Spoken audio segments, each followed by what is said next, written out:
Get your personalized credit card today. Enjoy up to 7.5% cashback on your favorite brands, plus unlimited cashback on all other spends. Apply now and start earning rewards on every purchase. You've probably seen the ads for the Flipkart Axis Bank credit card boasting up to 7.5% cash back. But co-branded cards exist for one specific reason: to capture your spending and lock it inside a single corporate ecosystem. Every time you apply for a new card, you take a hard inquiry on your credit score. Fear of missing out on a flashy welcome offer often leaves you stuck with a piece of plastic that bleeds value over time. To actually extract wealth from this card, your existing spending habits must perfectly align with their chosen partners. If they don't, you lose money to opportunity cost. This scorecard breaks down your spending into 4 specific categories to see if the math actually works in your favor. First, we look at your e-commerce habits, specifically where you buy big-ticket items like phones and household appliances. Second is fashion. We need to measure your volume of online apparel purchases. Third is commute and food, covering your daily reliance on ride shares and meal deliveries. And finally, general spend. This covers everything else: your offline retail, groceries, and local shops. How you score across these exact 4 buckets gives you a definitive answer on whether to hit apply or pass entirely. Let's start with the card's main engine. The structure heavily incentivizes you to route your major household purchases through Flipkart. When you do, you earn a flat 5% cashback on every transaction on their platform. Crucially, that 5% is unlimited. For high-volume shoppers, removing the earnings cap is the single strongest wealth-building mechanic on the table. But the trade-off is steep. You lose the flexibility to cross-shop on Amazon or at your local electronics store if they happen to run a better base price sale.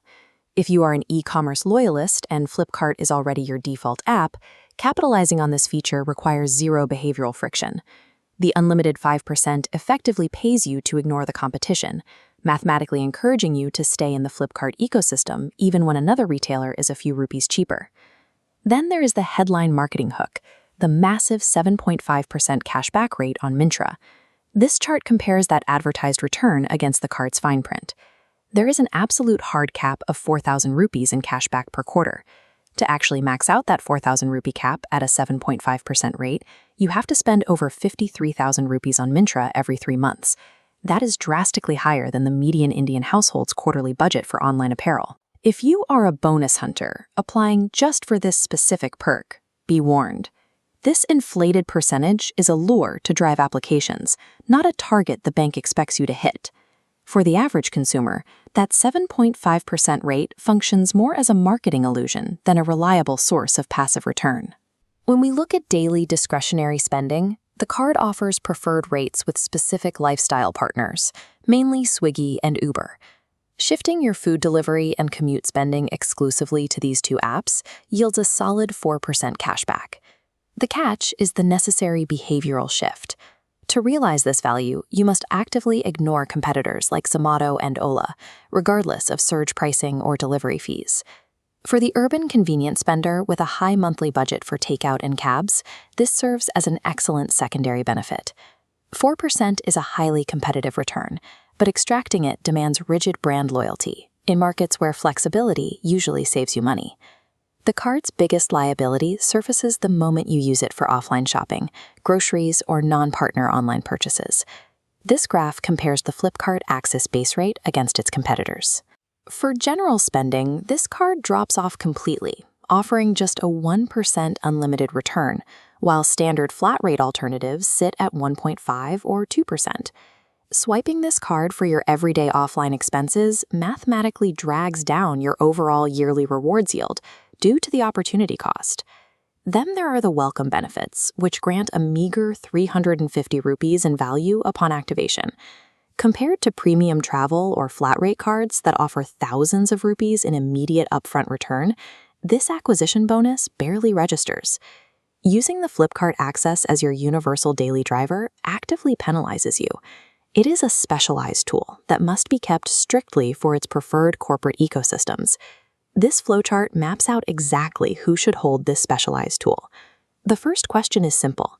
Do you organically spend more than 2,000 rupees a month on Flipkart or Myntra? If yes, we follow the path down to the next node.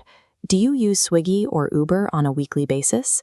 Answering yes to both drives you straight to the green apply outcome. If you fit into the loyalist or urban convenience segments, this card works. If you answer no to that first question, the chart asks, do you just want one card for everything? That leads directly to a red pass. Shoppers seeking a single broad solution should look for a flat rate alternative. Aligning your credit card applications with the habits you already have is the only mathematically sound way to pull value out of a co-branded card. Do not submit an application just to chase that 7.5% fashion headline, and definitely don't apply hunting for a lucrative sign-up bonus. The genuine, sustainable value of this card rests entirely on your ability to leverage the unlimited 5% rate on Flipkart over years. The golden rule of co-branded credit cards is this. If you have to change your natural spending behavior to earn the rewards, you are working for the card. It is not working for you. Pull up your bank statements from the last 3 months. Tally up your organic Flipkart spending and base your decision entirely on that single number.